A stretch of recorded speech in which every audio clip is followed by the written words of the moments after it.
अस्सलाम वालेकुम। Class 9th इसका फर्स्ट चैप्टर का फर्स्ट टॉपिक है मैट्रिक्स। मैट्रिक्स क्या होता है?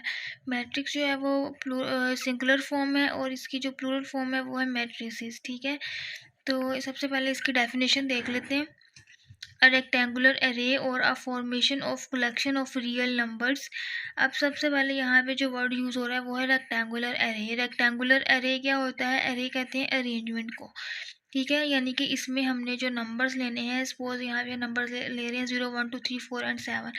हमने जो नंबर्स लेने हैं उनकी अरेंजमेंट हमने किस तरह से करनी है? रेक्टेंगुलर फॉर्म में अरेंजमेंट करनी है।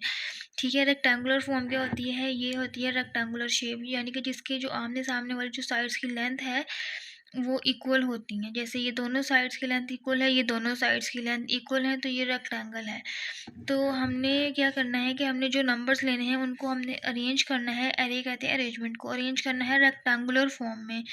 ठीक है, रेक्टेंगुलर फॉर्म में हमने उनकी अरेंजमेंट करनी है। जैसे कि अब ये नंबर्स लिए थे, इनको आगे लिख दिया रेक्टेंगल फॉर्म में 1 3 4 7 2 0 and then enclosed by bracket is set to form a matrix. फिर इसको हमने जब इन नंबर्स को अरेंज कर दिया हमने रेक्टेंगुलर फॉर्म में, तो उनको हमने ब्रैकेट्स में इनक्लोज भी करना है। ठीक है, हमने ब्रैकेट लगा दी तो ये मैट्रिक्स बन गया। अब मैट्रिक्स ये है हमारे पास रेक्टेंगुलर फॉर्म। अब नीचे लिखा हुआ सिमिलरली 0 1 3 4 इज अनदर मैट्रिक्स, कि ये भी एक मैट्रिक्स है, लेकिन ये तो स्क्वायर फॉर्म में आ रहा है। हमने डेफिनेशन में पढ़ा था कि रेक्टेंगुलर फॉर्म होनी चाहिए, तो स्क्वायर फॉर्म में फिर ये मैट्रिक्स कैसे हो सकता है? देखिए, हमने जो है रेक्टेंगल, उसकी हमने डेफिनेशन में क्या पढ़ा है कि उनकी जो आमने सामने वाली साइड्स की लेंथ है वो इक्वल होती है, यानी कि ये दोनों इक्वल होती हैं, ये दोनों इक्वल होती हैं।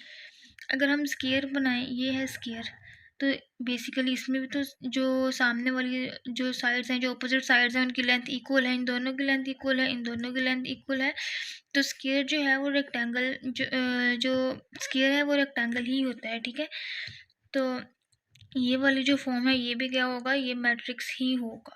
ठीक है, और इसमें मैट्रिक्स में हम जो नंबर्स ये ले रहे हैं, इन नंबर्स को हम एंट्रीज कहते हैं, इनको एंट्री कहते हैं, और मैट्रिक्स को हम कैपिटल लेटर्स के साथ डिनोट करते हैं। नेक्स्ट है rows and columns of a matrix. के मैट्रिक्स में रोज कौन सी होती हैं, कॉलम्स कौन सी होती हैं? ये हमने वही ऊपर वाले मैट्रिक्स ले लिया है 1 3 4 7 2 0। अब इसमें जो हॉरिजॉन्टल अरेंजमेंट होती है वो उसको हम रोज कहते हैं। जैसे 1 3 4 ये एक रो है, फर्स्ट रो है, इसको हमने R1 का नाम दे दिया।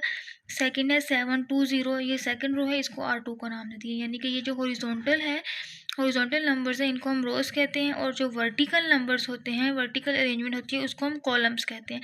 जैसे 1 और 7 फर्स्ट कॉलम है, 3 2 जो है वो सेकंड कॉलम है, और 4 0 जो है वो थर्ड कॉलम है। तो इनको C1 C2 और C3 हमने राइट कर दिया है। ठीक है, ये हो गए रोज एंड कॉलम्स। नेक्स्ट है order of a matrix. Matrix में ऑर्डर क्या होता है? The number of rose and columns in a matrix specifies it's order. के किसी भी मैट्रिक्स के अंदर उसके रोज और कॉलम्स उसका ऑर्डर बताते हैं। वो किस तरह से? फॉर एग्जाम्पल हमारे पास ये एग्जाम्पल है 1 2 3 1 0 2।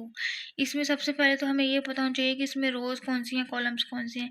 तो ये वाली 2 रोज़ हैं इसमें, और ये first column, second column and third column, यानी कि इसमें 2 रोज़ हैं और 3 कॉलम्स हैं।